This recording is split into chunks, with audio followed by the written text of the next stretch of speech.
तीर्थ बरत अरदान कर, मन में धरै गुमान। नानक निहफल जात तेह, ज्यों कुंचर इशनान। सिर कंप्यो पग डगमगे, नैन जोत ते हीन। कहो नानक ए बिद भई, तऊ न हर रस लीन। निज कर देखियो जगत में, को काहू को नाहे। नानक थिर हर भगत है, ते राखो मन माहे।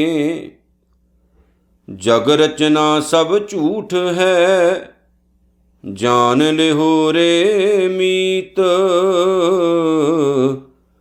कह नानक थिर ना रहे, ज्यों बालू की पीत। राम गयो रावण गयो, जाको बहु परवार।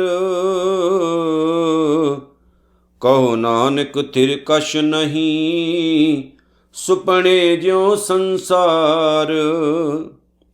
राम गयो रावण गयो, जाको बहु परवार। कहो नानक थिर कछ नहीं, सुपने ज्यों संसार। जुगो जुग अटल धन धन सतगुरु श्री गुरु ग्रंथ साहिब जीओ महाराज सच्चे पातशाह, जिन्हां दी अपार रहमत बख्शिश कृपा दे सदका धन धन सतगुरु श्री गुरु तेग बहादुर महाराज सच्चे पातशाह जी दी बहुत ही प्यारी पावन बाणी, जिन्नू असी सलोक महला 9वां दे नाम नाल भोग दे सलोकां नाल याद करते हैं। उस पावन बाणी दी विचार सतगुरु दी रहमत सदका असी कर रहे हैं जी। सतगुरु श्री गुरु तेग बहादुर महाराज सच्चे पातशाह जी दे 45 सलोकां दी हुण तक असी विचार कीती है। 46 सलोक तो लैके 50 सलोकां तक अज दी वीडियो विच असी विचारांगे। ये गुरु तेग बहादुर साहब दे सलोकां दी 10वीं वीडियो है, 10वां पार्ट है, जिहदे विच सतगुरु दी कृपा दे नाल गुरबाणी दी इस विचार नूं समझ के अमृतमई जीवन बतीत करना है। आओ सब तो पहलां दशमेश पातशाह पुत्रां दे दानी शाहे शहनशाह गुरु गोबिंद सिंह महाराज दी असीस बख्शीश पावन गुरु फतेह दे नाल आपां सारे सांझ पाईए जी। गज वज के आखो वाहिगुरू जी का खालसा वाहिगुरू जी की फतेह। गुरु तेग बहादुर महाराज सच्चे पातशाह जी ने अज दे सलोकां दे विच जो अपार कृपा कीती है उहदी विचार आरंभ करदे हां। जिहड़ा 46 नंबर सलोक है उहदे च कहिंदे ने, तीर्थ बरत अरदान कर मन में धरै गुमान। कोई भी इंसान दुनिया का परमेश्वर अकाल पुरख वाहिगुरू की भगती छड्ड के बंदगी छड्ड के होर होर कर्म कांड करता फिरे, जिन्ना कर्म कांडां दा जिन्ना कम्मां दा कोई लाभ उहदी जिंद नूं उहदी आत्मा नूं उहदे मन नूं ना पहुंचा, उहदी जिंद नूं उहदे मन नूं जिहदा कोई लाभ ना होवे, जिहदा कोई फायदा ना होवे। गुरु तेग बहादुर साहब कहते ने परमात्मा की बंदगी छड्ड के रब दा सिमरन छड्ड के तीर्थ इशनान करदा फिरे, बरत भाव वर्त रखदा फिरे, अर दान कर अते दान पुन करन दे पखंड करदा फिरे। गुरु तेग बहादुर साहब कहते मन में धरै गुमान अते तीर्थां दे इशनान वर्त रख के ते दान पुन करके अपने मन दे विच हंकार भी पैदा कर लवे कि मैं बहुत सारे तीर्थां ता इशनान कर चुका, मैं बहुत सारे तीर्थां ते जा चुका, मैं बहुत सारे वर्त रखदा जी, मैं बहुत ज़्यादा दान पुन करदा, और ये सारे काम करके हंकार पैदा हो जावे। वैसे हंकार तो उस इंसान के अंदर ही पैदा होवेगा ना जिहदे अंदर परमेश्वर की भगती ना होवेगी, बंदगी ना होवेगी, ते जिहदे अंदर बंदगी होवेगी वो इदां दे कर्म कांड करदा ही नहीं। जिहड़ा अंदरों ते बाहरों निरंकार दे प्यार विच भिज्जा होवे, जिन्हों अमृत की दात अपने अंदरों ही प्राप्त हो चुकी होवे, वो तो इदां दे कर्म कांड नहीं करदा। सतगुर ने पाण बाणी विच वेखो किन्ना सोहना इशारा किया, कहंदे ने तीर्थ नहावन जाऊं तीर्थ नाम है। तीर्थां दा इशनान तां मैं भी करदा, पर मेरे लिए बाहरले तीर्थ मायने नहीं रखते। तीर्थ नहावन जाऊं जाना मैं भी तीर्थां ते नहाउण, लेकिन परमात्मा का नाम ही मेरे लिए तीर्थ का इशनान है। तीर्थ शब्द विचार अंतर ज्ञान है। मैं शब्द की विचार के तीर्थ विच नहाउंदा हाँ, जिहदे नाल मेरे अंदर परमात्मा के प्रति सांझ पैदा होंदी है, मैनूं सच ज्ञान ते प्रकाश मिलता है। हुण सतगुर ने इसे ही शब्द विच पता की क्या, कहंदे संसार रोगी नाम दारू मैल लागै सच बिना। दुनिया तां रोगी होई फिरदी है, सारे काम आपां करदे, पुण्य दान करदे आ, वर्त भी रखते हैं। हुण सतगुर की पाण बाणी विचों पढ़ लो तो महाराज कहते हैं वर्त रखण वाले भी बहुत सारे लोग है। हुण वर्त रख के कोई परमेश्वर नूं मिलदा? गुरबाणी विचों पढ़ के वेखियो, कहते ने अन्न न खाहे देही दुख दीजै, बिन गुर ज्ञान तृप्त नहीं थीजै। अन्न खाना ना खाना ये शरीर नूं दुख देण वाली गल है। कोई बंदा कहे मैं भुखा रहिना, जिवें भुख हड़ताल आपां करदे आ, ਉਹਦਾ मतलब ਹੁੰਦਾ है भी सानू साडे नाल किते गलत हो रहा होवे ते आपां भुख हड़ताल ते बह जाने। वो एक वखरे अंदोलन का प्रतीक हुंदा है। पर कोई कर्म कांड के तहत वर्त रखे, भुखा रवे, तो सतगुर कहते अन्न ना खाए। जे तू अन्न नहीं खा रहा, देही दुख दीजै, अपने शरीर नूं कष्ट दे रहा, ये रब नहीं खुश होने लगा। उन्हें तो रिजक पैदा ही तेरे खाण लई कीता। जे भुखा रख के परमेश्वर नूं खुश किया जा सकता होवे तां फिर तां रिजक पैदा ही ना करे निरंकार। अन्न ना खाहे देही दुख दीजै, बिन गुर ज्ञान, बिना गुरु के ज्ञान तो तृप्त नहीं तू रजना नहीं थीजै। हुंदा ही नहीं इंसान का मन तृप्त जदों तक गुरु का ज्ञान ना प्राप्त होवे। तो कोई बंदा कहे भी इदां करन नाल कुछ ज़्यादा मिल जाए, तो हुण पुण्य की आपां गल करदे। सतगुर कहंदे तीर्थ इशनान ते वर्त रख के ते पुण्य दान करके परमेश्वर नहीं मिलता। इन्हां कर्म कांडां नाल करन तो बाद इंसान के मन च हंकार पैदा होंदा भी मैं बहुत वड्डा धर्मी हाँ। सतगुर कहंदे सारे कर्म कांड करे, परमेश्वर की याद तो भी होना होवे ते अपने मन विच मन मैं धरै गुमान, अते अपने मन विच हंकार पैदा कर लवे भी मैं बहुत ज़्यादा धर्मी हाँ। नानक निहफल जात तेहें, गुरु तेग बहादुर साहब कहते हैं इन्हां दा कोई फल नहीं मिलता। निहफल, फल तो बगैर आ जिहड़े काम करते ना, इन्हां दा कोई भी फल नहीं मिलता। जिंदगी भर बंदा भावें जिन्ना मर्जी ये कर्म कांड करी जाए, पानी च मधानी पा के बैठे रहोगे रात दिन, तो उहदे चों किते मक्खन निकलण लगा। समझियो कि पानी विच मधानी पा के बैठे रहोगे तो उहदे चों मक्खन निकलण लगा, कुछ भी नहीं निकलना। गुरबाणी विच तां शरेआम सतगुर ने गल कही भी ये कर्म कांड है, इन्हां नूं करन दा कोई लाभ नहीं, कोई फायदा नहीं।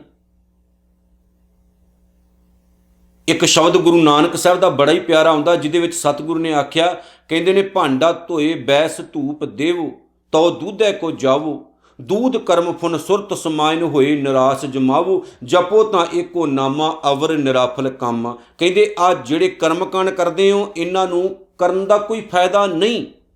जपो तां एको नामा, परमेश्वर की भगती विच चित लाओ। इन्हां कर्म कांडां नाल जिंदगी का समा वेस्ट हुंदा है, पैसा वेस्ट हुंदा है, मिलदा कख भी नहीं। और ये सच है।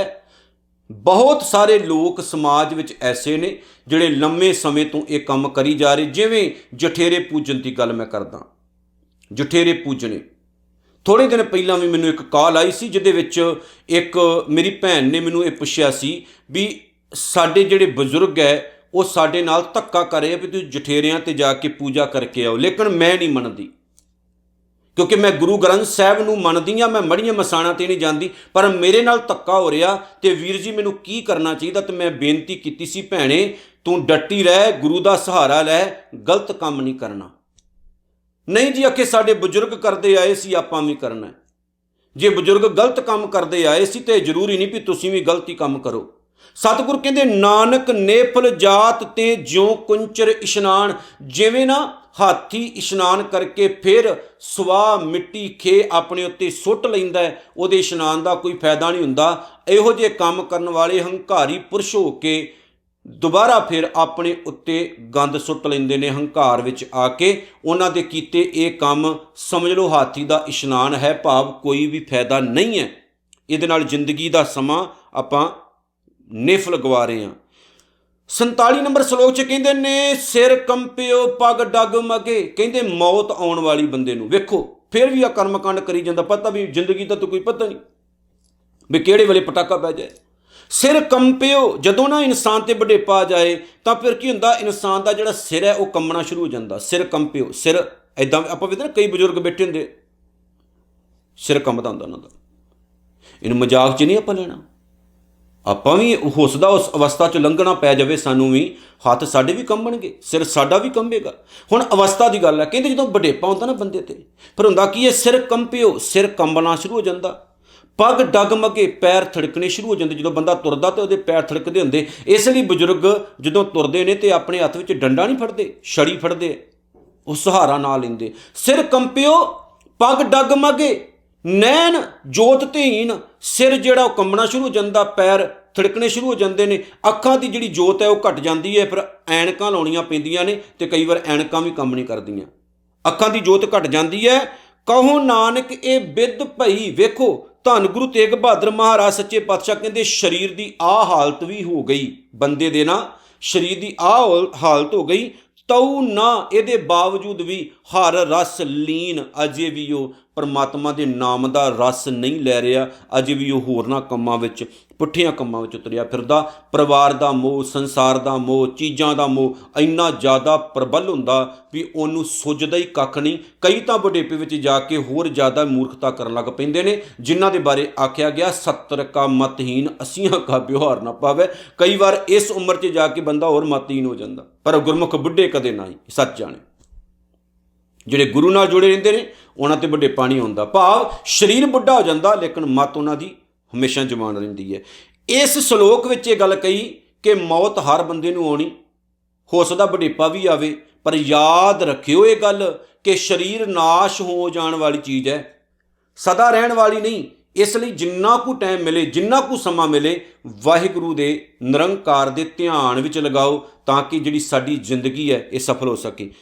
48 ਨੰਬਰ ਸ਼ਲੋਕ ਹੈ, ਨਿਜ ਕਰ ਦੇਖਿਓ ਜਗਤ ਮੈਂ ਕੋ ਕਾਹੂੰ ਕੋ ਨਾਹੀਂ, ਕਹਿੰਦੇ ਮੈਂ ਨਾ ਹੁਣ ਤੱਕ ਇਸ ਸੰਸਾਰ ਨੂੰ ਨਿਜ ਕਰ ਦੇਖਿਓ, ਨਿਜ ਭਾਵ ਆਪਣਾ ਕਰ ਦੇਖਿਓ, ਮੈਂ ਨਾ ਇਹਨੂੰ ਆਪਣਾ ਸਮਝ ਕੇ ਹੀ ਵੇਖਦਾ ਰਿਹਾ। ਦੁਨੀਆ ਨੂੰ ਨਾ ਮੈਂ ਇਹੀ ਵੇਖਦਾ ਰਿਹਾ ਵੀ ਇਹ ਮੇਰੀ ਹੈ, ਇਹ ਮੇਰੀ ਹੈ, ਇਹ ਮੇਰੀ ਹੈ, ਮੈਂ ਇਹੀ ਸਮਝਦਾ ਰਿਹਾ।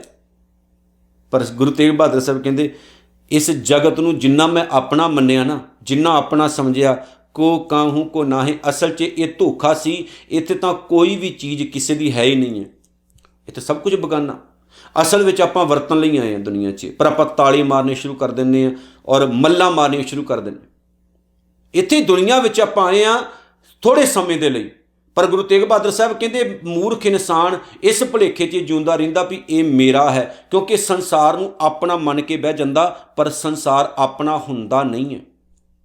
ਇਹ ਕੁਦਰਤ ਦਾ ਇੱਕ ਨਿਯਮ ਹੈ, ਸਾਨੂੰ ਕੁਦਰਤ ਪੈਦਾ ਕਰਦੀ ਹੈ, ਉਸ ਤੋਂ ਬਾਅਦ ਕੁਦਰਤ ਫਿਰ ਅਗਾਂਹ ਤੁਰੀ ਜਾਂਦੀ ਹੈ। ਨਾਨਕ ਥਿਰ ਹਰ ਭਗਤ ਹੈ, ਅਸੀਂ ਸਦਾ ਨਹੀਂ ਰਹਿਣਾ, ਅਸੀਂ ਥਿਰ ਨਹੀਂ ਹਾਂ। ਥਿਰ ਕੀ ਹੈ? ਥਿਰ ਹਰ ਭਗਤ ਹੈ, ਸਦਾ ਰਹਿਣ ਵਾਲੀ ਪਰਮਾਤਮਾ ਦੀ ਭਗਤੀ ਹੈ, ਪਰਮਾਤਮਾ ਦੇ ਗੁਣ ਨੇ, ਪਰਮਾਤਮਾ ਦਾ ਸਿਮਰਨ ਹੈ, ਪਰਮਾਤਮਾ ਆਪ ਹੈ। ਅਸੀਂ ਕੀ ਹਾਂ? ਅਸੀਂ ਜੰਮਣ ਮਰਨ ਦੇ ਗੇੜ 'ਚ ਪਏ ਹੋਏ ਹਾਂ। ਅਸੀਂ ਸਾਡਾ ਜਿਹੜਾ ਉਹ ਸਿਸਟਮ ਹੈਗਾ ਨਾ ਉਹ ਚੱਲਦਾ ਹੀ ਰਹਿਣਾ, ਅਸੀਂ ਜਿਹੜੇ ਉਹ ਹਮੇਸ਼ਾ ਲਈ ਸੰਸਾਰ 'ਚ ਨਹੀਂ ਰਹਿਣਾ।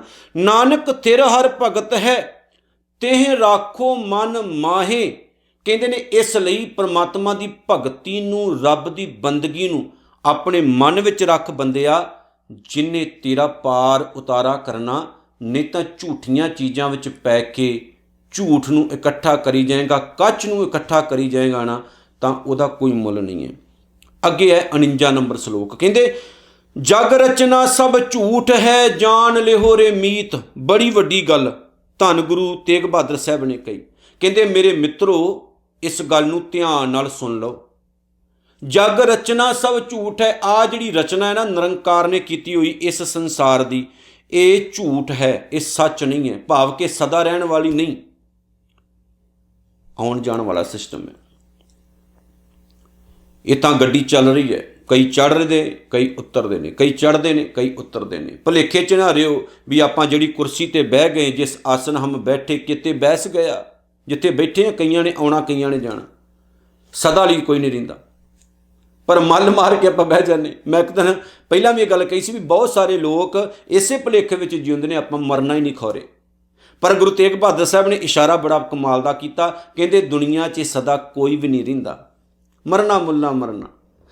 सारा संसार इस खेड विच पिया होया। जो जन्म है तिस सर पर मरना, जिहड़ा जम्मिया वो मरेगा, जे फुल खिड़िया है उन्हें कमलाउणा ही कमलाउणा। ये सच जानियो, जिहड़ा जम्मिया उन्हें मरना ही मरना। सो ये नहीं भी कोई जम्मिया तो फिर वाजे वजाओ तो मर जाए तो उस तो बाद रोना कल्पना शुरू कर दिओ। ये तो संसार की खेड है। ये मेरे मित्रों इस गल नूं ध्यान नाल समझ लिओ।